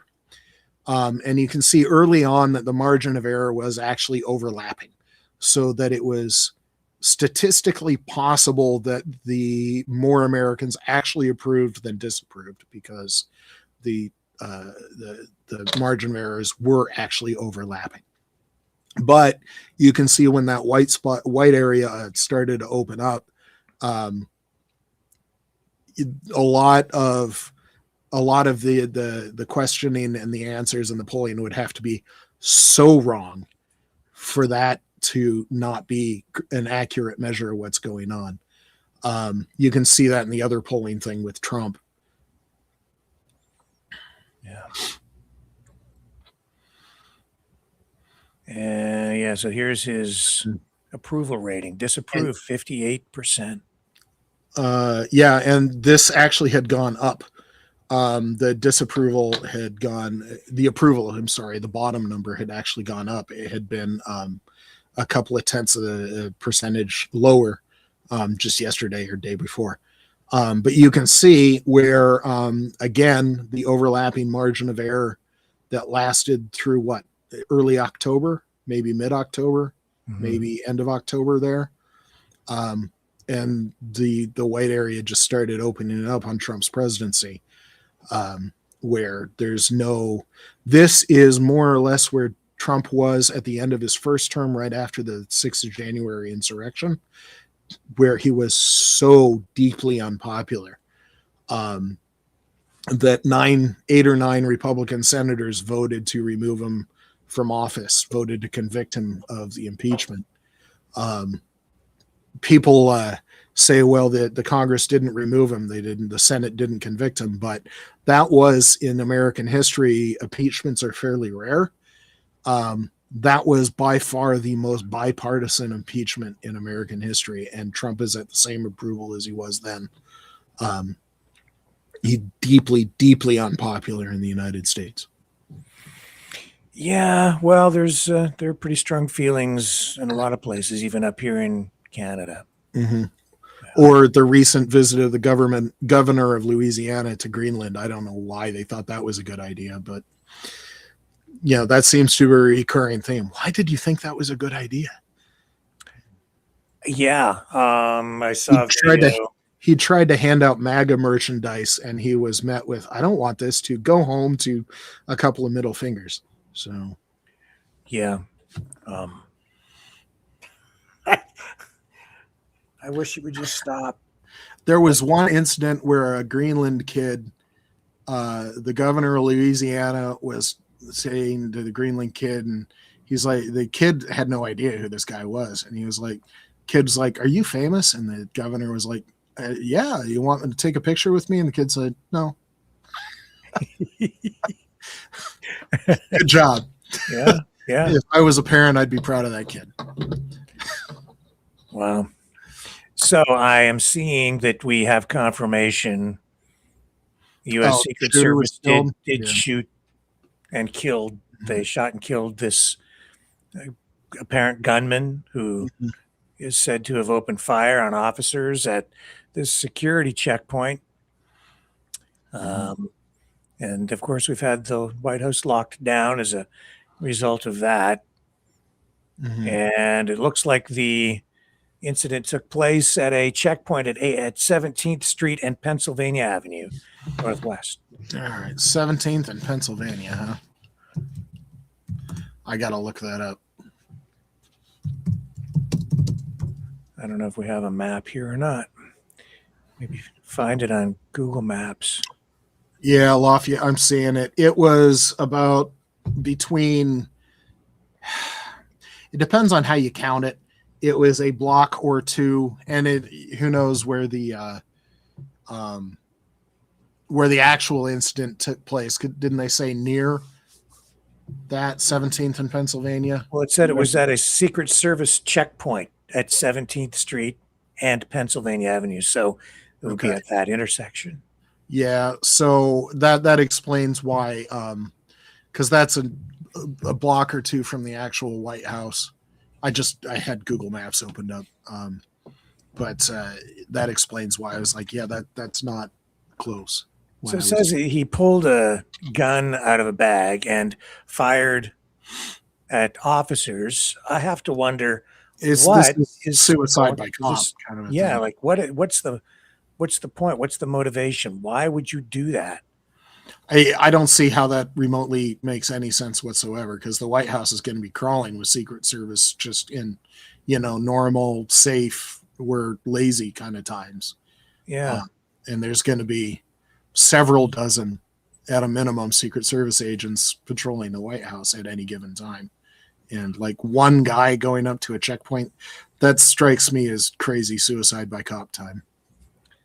Yeah, it's I just clearly the president's life not even remotely. Yeah, not in any kind of danger. That ABC News reporter that was ducking that was outside was in more danger than Trump, and she was in no danger. Yeah, big. Speaking of Greenland, too, there was a protest in Greenland with people. I think they were shouting, "We don't want to be Americans."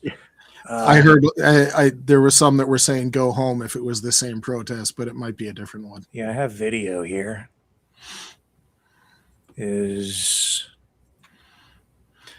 is another one of this. How does this remotely make sense with what Trump is doing?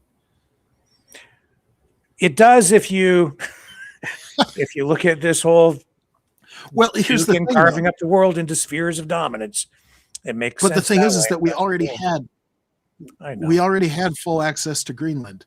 And if we had asked Denmark and Greenland, hey, can we put more military installations on Greenland? That would have been an almost automatic yes. Just like it would have been an unthinking, like, yeah, sure, go for it. It's the dumbest thing ever. Why make a fuss? Demonstrators protest against Trump as U.S. diplomats open new consulate in Nuuk.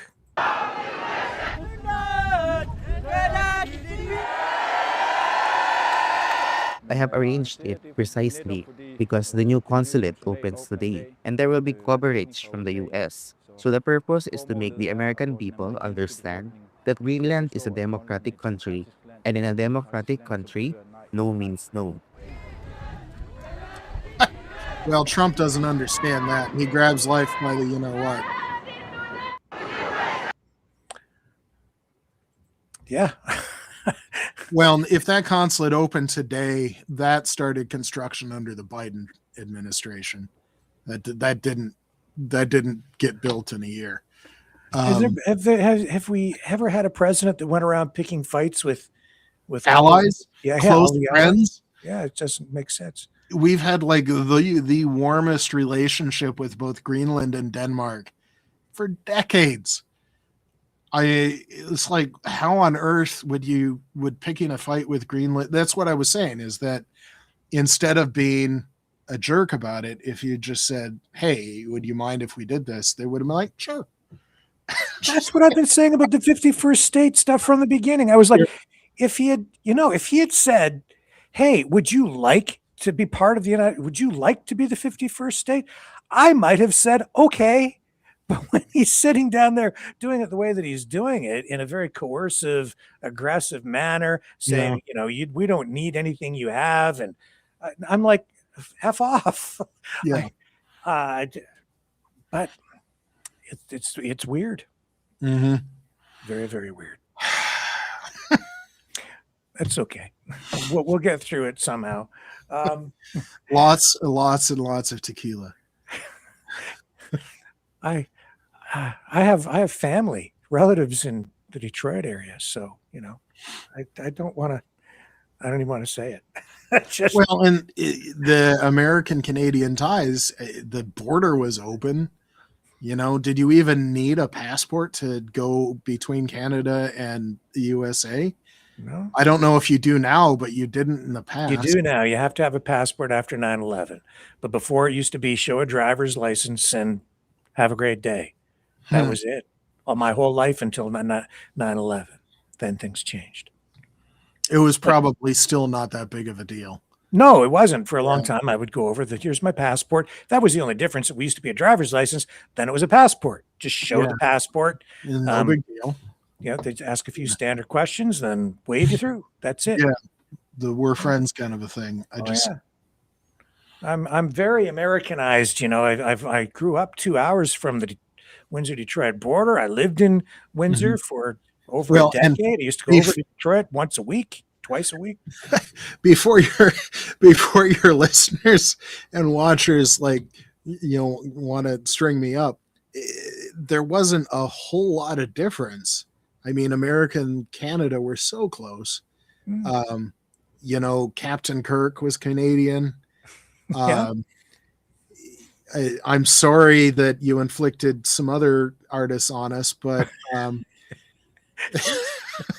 yeah, we sent you Mike Myers and some Michael of J. Fox and some of the William Lauren Shatner Green. singing is pure gold. So thank you for that. But I mean, just we shared so much. I watched Strange Brew, was one of my favorite movies growing up, the Mackenzie brothers. And if you put a mouse in a beer, you get free beer. I loved that movie growing up. I just don't get it. Like, why on earth would you like, you guys need to be? I don't get it.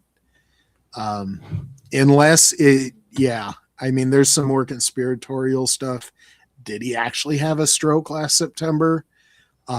Is it congestive heart failure, as some people are speculating, with the puffiness and the hands and the ankles and some of the puffiness here?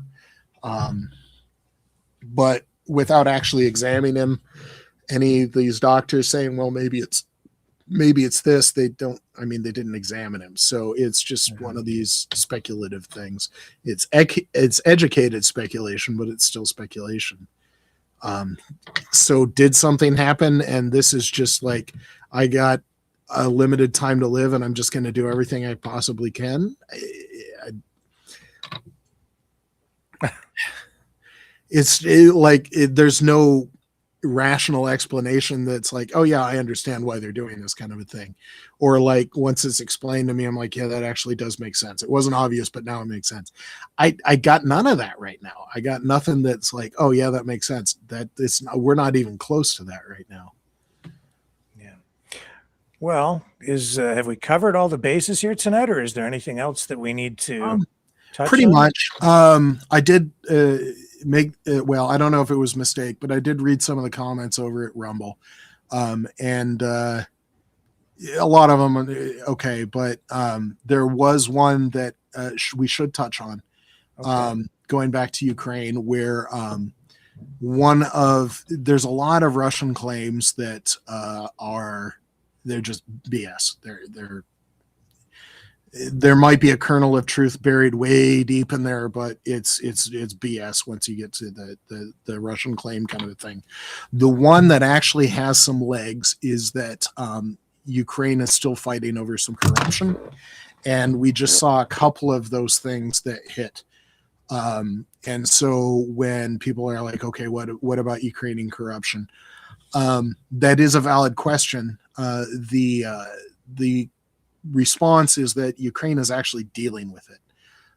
Ukraine only won its independence from Russia mafioso style oligarchy as their standard of law and banking and government. It's just corruption through and through.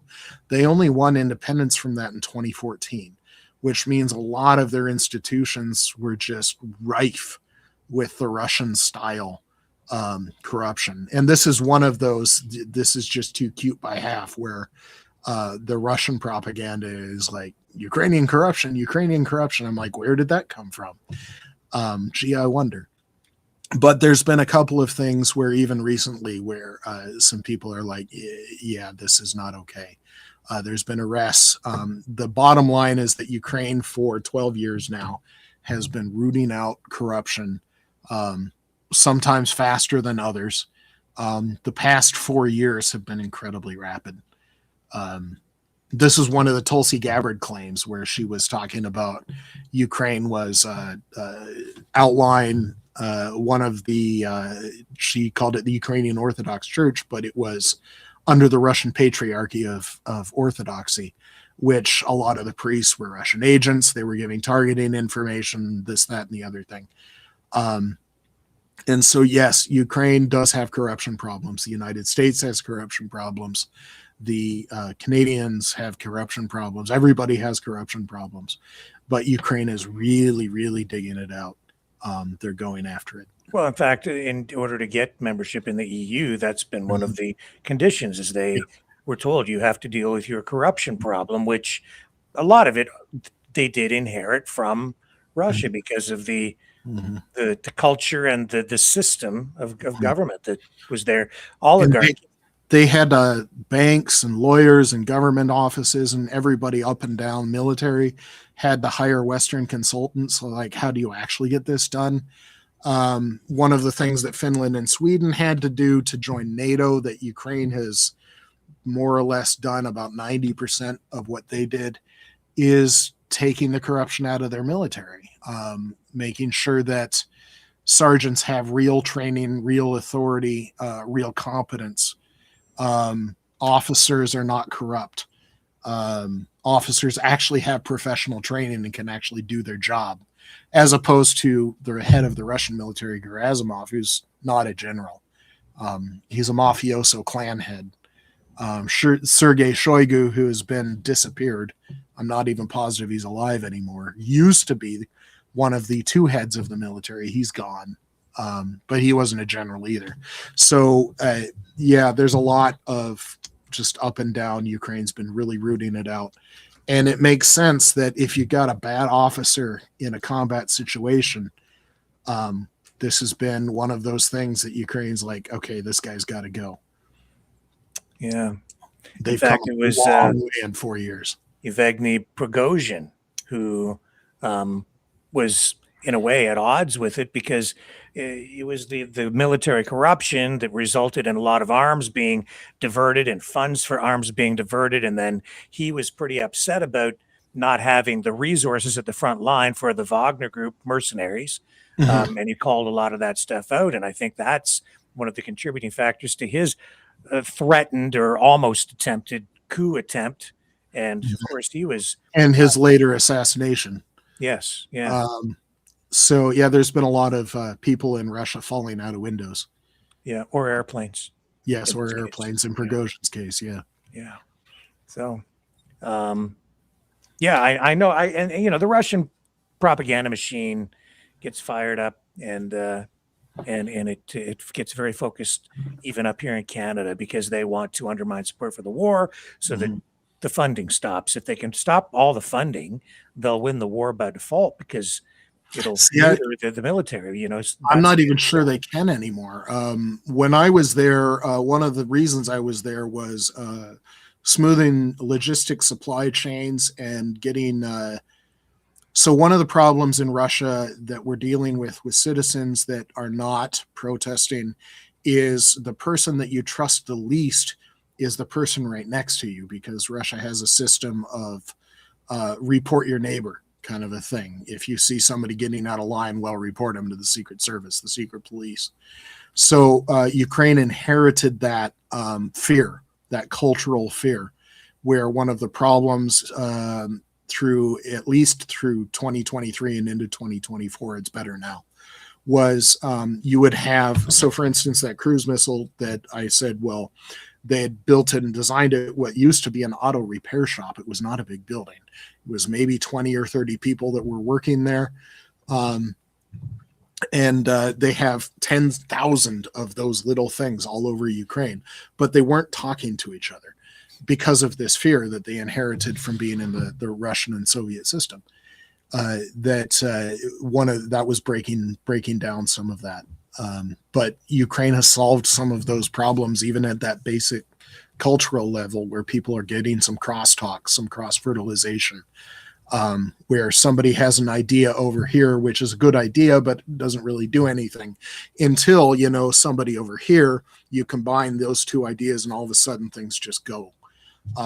And one of the reasons Ukraine has been so successful in the drone innovation and on that medium strike, on that Rostov to Crimea road, and the deep strike all the way to the Urals, is they've solved a lot of that this homespun Ukrainian, not just defense, but attack is just, it's off the charts at this point. It's really effective. Well, I guess we will have to wait to find out what the deal with Iran is. We'll see when they tell us. Anything new tonight.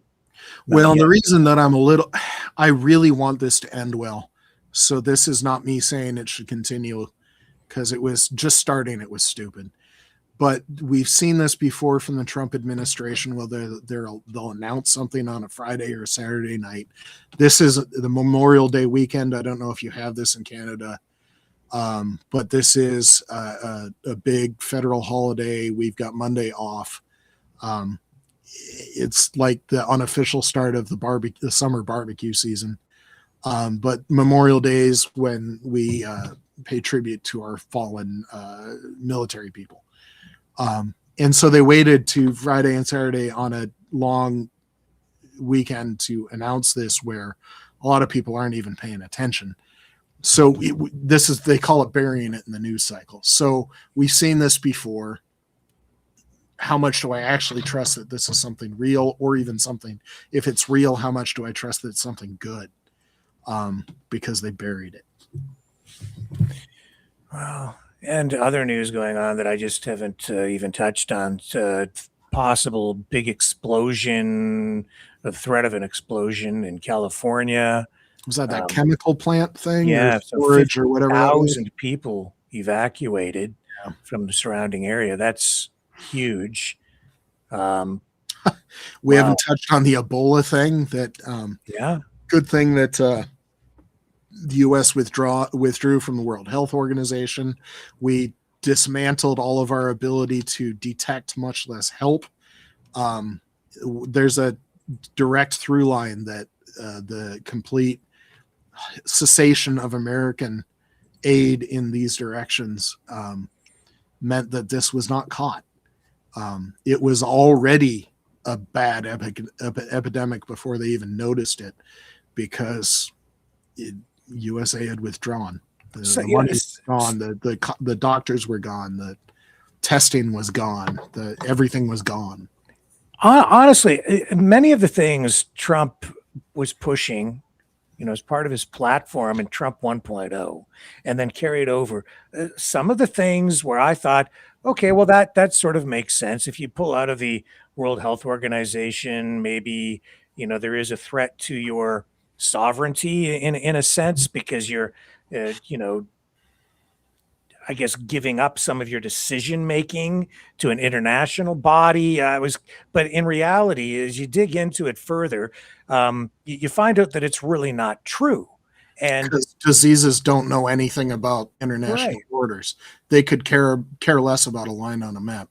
Yeah. And so the rhetoric for just about all of these things is completely upside down. And now in Trump 2.0, as he's implementing some of the things he just never got to the first time around, you're seeing that what he has been promising and advocating for, it's just not so. It's the opposite. It's having really negative effects on the country. He's doing incredible levels of harm to the United States. And all of this added up, it explains why that graph shows how deeply unpopular he is, even in the United States. Right, because he can lie all he wants, but when people go to the grocery store or the gas pump, they see the actual lives. One of the I don't know if you want to call it passive aggressive, but at least they're doing something, is people will print out these pictures of Trump pointing at something that says, I did this, and they'll put it on the gas pump. So, or the grocery store, or wherever they put it. Yeah. Well, with that, Mike, I'll throw it over to you for final thoughts tonight to kind of bring us home and wrap it up. I'm going to go back to something that I tried to say a different time, and I didn't say as well as I wanted to. There's one thing that I kind of lived as a sergeant in the military, and it's one of those unofficial things of like, yeah, I'll get it done. Let's get it done. Sergeants are the ones that get things done. But what that means is that there's a certain amount of, we can do something about that. I can, instead of watching, instead of passive, ingesting of the news, and I can have my opinion and I can complain, but I'm not really affecting anything. Get out there and do something. I have friends in harm's way in Ukraine, so I did something. I got gear to them. I continue to help them in various ways. When we're in this situation, you're not helpless. You're just as powerful as anybody else. You've got things you can do. And if you can figure out a way to be productive about it, I'm not remotely saying anybody should be disruptive or chaotic or in any way doing bad things. Get something done, help people out, make things better. Even if it's just something small. Don't just sit there and complain. Get out there and do something. Spoken like a true maverick. But I am going to show you some footage that has just come in. This looks a lot like the previous footage, but this is a different post from apparently a different source, and this is being described as two Areshnik missile strikes on Kiev tonight. I don't know if it is true or not. It still seems slow, but we'll see. Here we go.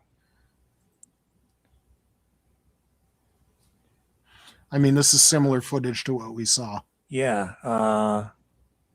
No audio with this one. I don't know if it's that same footage or not, but it's similar. It's even from a similar angle to that first video that we watched. Isn't it? There's some audio. Yeah. They did say, so I got two friends in Kiev that I'm in daily contact with, and they both said that there was a ballistic missile warning. Russia doesn't have a lot of Oreshniks, so maybe they used one of their very, very few of those. But they have a lot of ballistic missiles that they're dangerous. The Kinzhals, and there's another one that I can't. And Iskander, they're saying that here's more footage. The claim is that that even if Iskander M ballistic missile, even if it's not an Oreshnik, those ballistic missiles are dangerous. Yeah. So this is the footage. Pixelated, blurred out. I don't know why. Why would they do that? And it's got that watermark, and so you're in the middle of an air raid in the middle of the night. It's dark. You're trying to use your phone. There's all sorts of reasons why it might not be the highest quality. That looks like intentional pixelation to me. Well, the watermark is going to pixelate it a little bit, and yeah. And then so scroll down. Yeah, this looks like a little bit different angle, but is this the same? Looks like it's got to be the same. That's the same angle. It might or might not be the same video, but it's the same angle. So those are multiple entry ballistic, multiple independent re-entry vehicles. Yeah. Yeah. MIRVs. So that's where we're at tonight, and the threat's still there. Mm-hmm. And Ukraine's fighting back. So yeah, they're getting hit, but they didn't give up. They're fighting back. And we'll try to stay on top of it overnight. If there's anything really major in the middle of the night, sometimes I'm alerted, and I'll even come back on live if warranted. So keep your radar up. We might be coming back. But tonight, that's the latest on these really three big major sort of breaking stories, with the Iran possible peace deal, the shooter taken down near the White House, which is another weird story, and we've got you updated now on Ukraine. Thanks to you, Mike. Well, hopefully somebody learned something. All right, and folks, we'll try to bring more information of value to you tomorrow night, 7 p.m. Eastern, on the flip side. See you then.